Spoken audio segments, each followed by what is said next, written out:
Hi. So, for those of you who don't know, I have a writing column and it's called Lip Service Paradise. So, today I'm just going to be reading to you one of my articles titled All Adventurous Women Do. Do all adventurous women make as bad decisions as I do? And when I say adventurous woman, I like to include myself, even though I am not one. The past week has been full of questionable decisions regarding the male gender, which I have justified with the excuse that all adventurous women do this, while listening to Dancing on My Own by Robin on repeat. Probably one of my first times I'd listened to Dancing on My Own was on a Wednesday night at Paul's Casablanca for Paul's Dolls. I was drunk, I was wearing a slutty white tank top from Hanes, the ones they sell at Target, and are basically see-through when you're sweaty. I had a red tie messily tied around my neck with the objective that a guy would pull me closer to him. I looked like a true twink king. You could see my Calvin Klein thongs coming out of my low-waisted dad jeans that kept falling. And I looked taller because I was wearing my vintage grandma high heels that I got at some market uptown. I think I lost my virginity to the true New York nightlife that night at Paul's Casablanca. The night was messy. I finished class at 9 p.m. and went to the West Village to gaze. I had multiple drinks, and the next thing I remember, I was in an expensive XL Uber to the club, and the gays didn't want to murder me but to fuck me. But let's be real, I was an attention whore and probably still am. As a perfect Wednesday night, the bouncer looks up and down at our outfits and ignores the line to let us in. A few more drinks after and covering the gays behind me while they did coke, this song started playing. And for the first time in my life, I was truly dancing on my own. I've always been a party animal. I like to think I go to the club to dance alone. But most of the time, I find myself dancing for the attention of other men. That night was full of bad decisions that I don't regret. It was like a mixture of cocktails and the coming together of my two worlds at the time, the gays and a bunch of wannabe actors who all shared the same dream as me, but I was the only true star.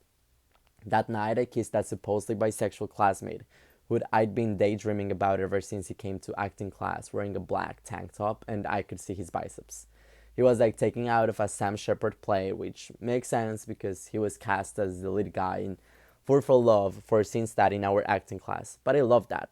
He also had a girlfriend back in Virginia. I didn't care. I was in my Lana Del Rey era and I was messy as hell. As both of my worlds collided, I was drinking for free with the gays and dirty dancing with bisexual guy.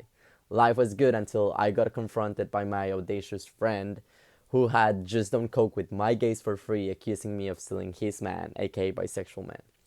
I catwalked my way out of that accusation and left with my head high.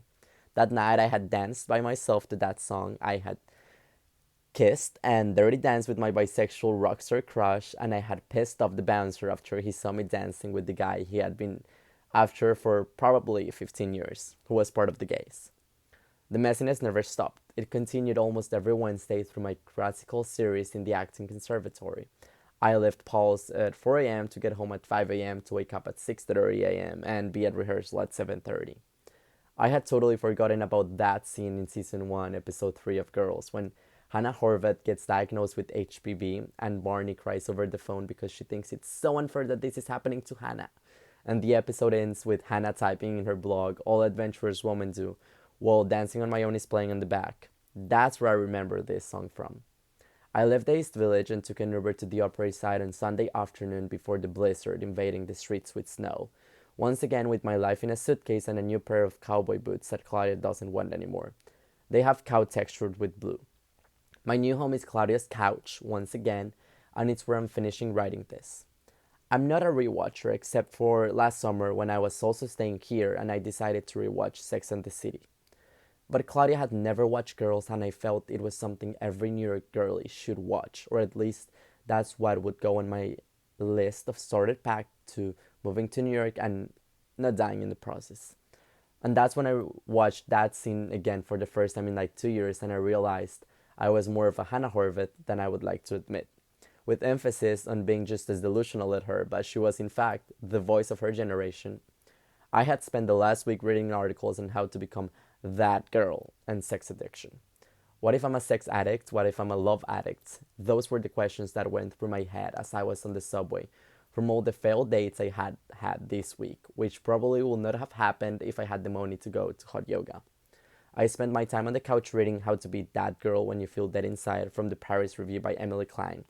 I felt I was truly being spied on as this article appeared very quickly on my morning search for articles. It was like Googling my feelings and Google giving me the correct answer. Creepy. I was scared it was another article telling me how to get my life together and how sleeping with multiple men would not fix my problems. But it was not like that. It was more unhinged than I thought. It was an article for the Hannah Horvath girls. In the same way, the author was saying that going to Skims to try clothes would not magically fix your inner feelings. I realized trying new men will not do that to me either. Easier said than done. Maybe I should start reading on flirtation as she recommended. I would stop making bad decisions and justifying it with it's what adventurous women do. Or maybe I should see my therapist again.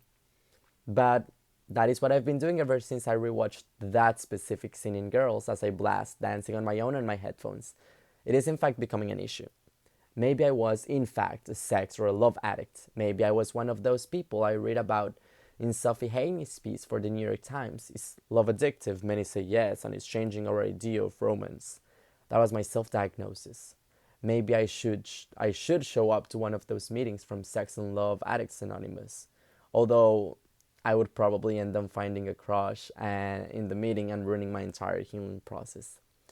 I remember the first time I watched Sex and the City, I felt identified with Carrie, pursuing a man. I was in love with the idea of romance. I was in love with the idea of there just being one out there for me, even though I have always believed I am going to marry 3 times. But Carrie sucked.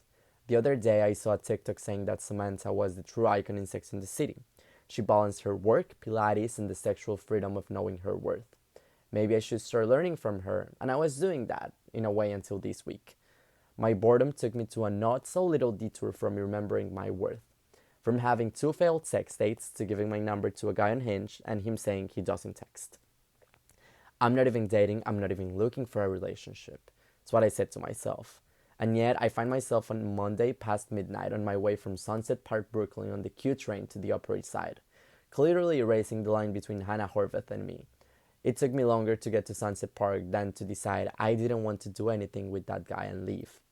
But I just said to myself once more, this is what all adventurous women do, and listened to Dancing on My Own over and over as I deleted all the conversations with unknown numbers on my phone, as once again I decided I was over with men, which only lasted a few hours until the next day when I said yes to another date.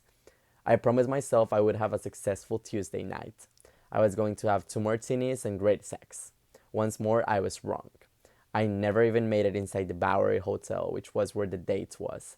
The guy had lied about his height and was clearly smaller than me, almost 40, and had a very high-pitched voice. I immediately came up with a fake story about how my friend who lived around the corner needed me. I didn't have a friend who lived around the corner. I stopped at the liquor store and bought the cheapest wine. I found myself in my very sexy thongs I wore for my date that night, trying to finish writing this piece. Had I gone back to being that girl I was years ago, the girl, the gay, who would dance for male attention, who deep down wanted to be the guy someone would take home, or more than that, the guy someone would date. Maybe I'm a sex addict. Maybe for the first time in my life, I'm not judging myself for loving sex, or at least I don't have a roommate who would slut shame me anymore. Maybe my whole sex addiction thing is just my fear of not being enough. The same way people fight uncertainty with drugs, I fight it with sex. I found myself lying on the floor at a bar class at Equinox yesterday afternoon. The girl giving the class began giving this inspirational speech on our fears. I ignored most of what she said except for a specific part. She was saying that we were doing a bar class on a Wednesday afternoon at the most expensive gym in New York as a clear example that things were working out for us. I laughed. I don't go to Equinox. The example felt materialistic and kind of snobby. But she was right. Maybe I should remember who the fuck I am, stop begging for love. I knew that I just had to remember it. I can always decide I am so back. I can always decide to become a Samantha and leave behind my Hannah Horvath era. I knew that would be one of the challenges of being back in New York. Not to go back to old habits. But maybe some habits should stay, like going to the club on a Wednesday night to dance on my own. My relationship with the gays has always been a troubling one, or at least that's how it started. It was highly sexualized and objectified until the last night, when I was surrounded by gay men in the West Village, and for the first time in forever, I felt I belonged somewhere.